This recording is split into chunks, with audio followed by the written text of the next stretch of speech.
Okay, so we've got to progress on to what I will say is the hardest problems in stoichiometry. Right? And what happens in this one is now we're going to use all of the possible, or we could use all of the 5 different possibilities that happen to be on the cheat sheet. Right? The key to this, which is in your notes right off the bat, is utilize the units that are given to you as part of the question to guide you as to which problem you're going to use or which ratio you're going to use.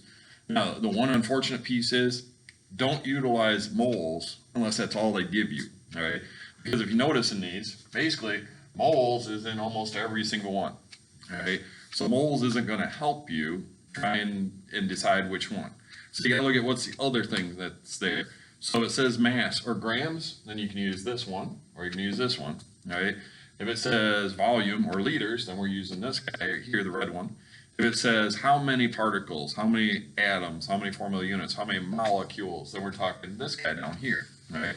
And this one up here, this one is mass to mass, which allows you to get from mass of one thing to mass of another, right? The one that's up here at the top, that gets you from moles of one thing to moles of another. So these top 2 allow you to get from one substance over to another substance, right? But you can only use moles to moles, and you can only use grams to grams.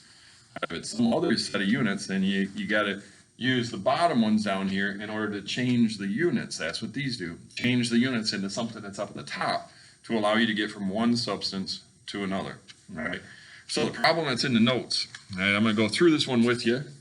And I wrote it on the board already, so here's the balanced equation in black. All right?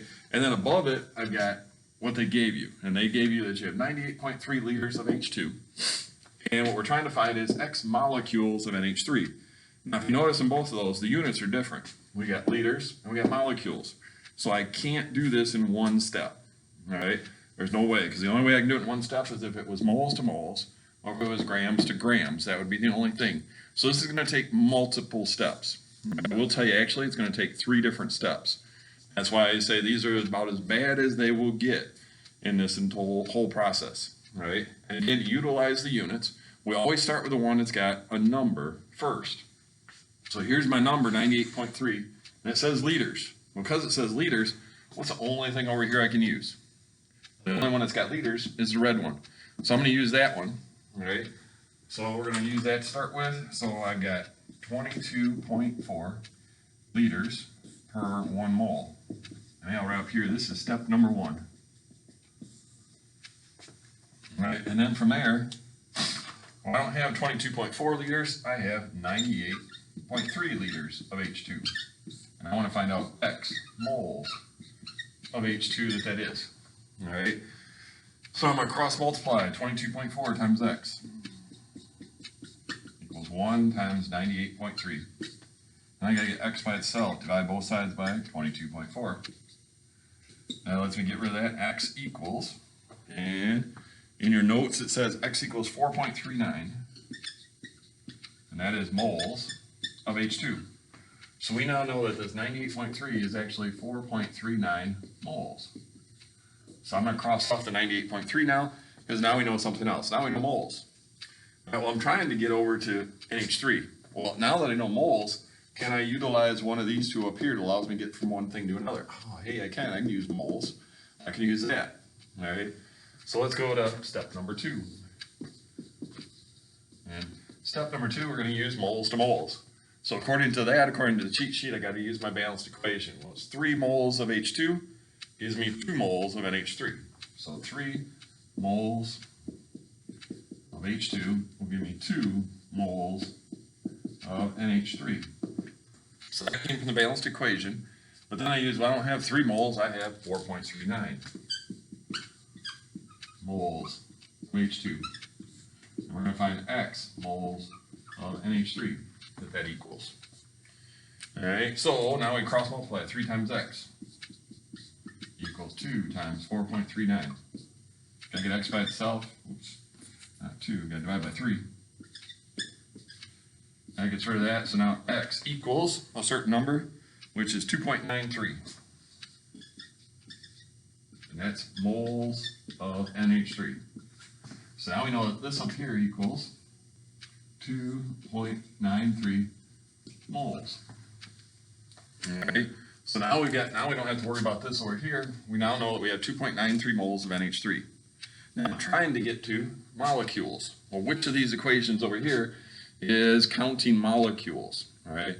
Well, also, I'm working with one substance, so I'm actually just changing units, so it's probably going to be something down here. Well, the first one was mass, that's grams, that's not what we're after. The second one was liters, that's volume, that's not what we're after. Bottom one, that's the counting one, 6.02 times 10 to the 23rd. So I'm going to turn you, because I know I'm running out of space on my screen here. All right, so step number 3. Make sure it's on here, yep. All right, step number 3.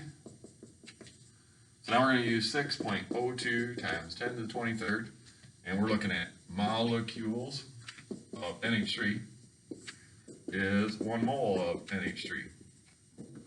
I'm still on the screen. Yeah, I'm going to move you over, and we're going to go for a ride. Hold on. All right, there we go. So now we go to the thing that we have. We don't have 1 mole. We have 2.93. Oh, there goes my lights. Hold on. Dark here. Do it in the morning again. There we go. All right. So I don't have 1 mole of this. I really have 2.93 moles of it. So I'm going to put 2.93 moles of NH3. And I'm trying to find X molecules of NH3. So from there, cross multiply. We got X times 1 equals 6.02 times 10 to the 23rd times 2.93. All right, so now if you cross multiply and solve that, you're going to get 1.76 times 10 to the 24th. And that was molecules of NH3. And that now finally is what they were asking for, right? Just as a refresher, remember, in order to type in 6.02 times 10 to the 23rd, you type in on the calculator 6.02, then you go EXP, so you don't type in times 10, EXP 23, and then go times 2.93, and then press enter or equals, right? And then you'll get this will pop up, okay?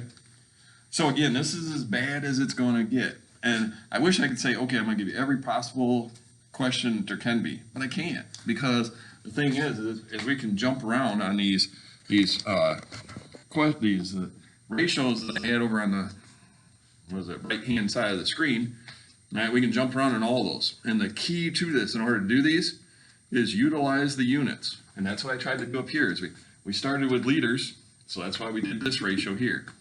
And I got done with that, it changed it into moles. Well, then I knew I had moles. Well, now I can utilize moles to moles and go moles of this to moles of that. And once I had moles of this, I'm trying to get molecules, so then I use that very last equation to change it into molecules. So I'm just constantly using the units. This is also, when you're doing this, it's really important to make sure that you write down the units as you're going along. Right? Don't just write the numbers. If you only write the numbers, it's real easy to get everything confused and head off in totally the wrong direction. Right? You need the units. The units are your map. That's your GPS. That's your telephone. Guiding you where to go is utilize those units. Make sure that you write the units down and keep those units with you all the way until the end. Right? And it will take you right to the end. And the units really make it a lot easier to do this. Okay, not going to say it makes it easy. That's why I had to look up, because I can't say it's easy, because this ain't easy. This is hard, but the units definitely make it easier to do. All right, I think that was it on my notes. Let me double check. Yep. All right, so now it's going to be time for you to give yourself a try on some of these. All right, so we'll see you next time. Have a great day.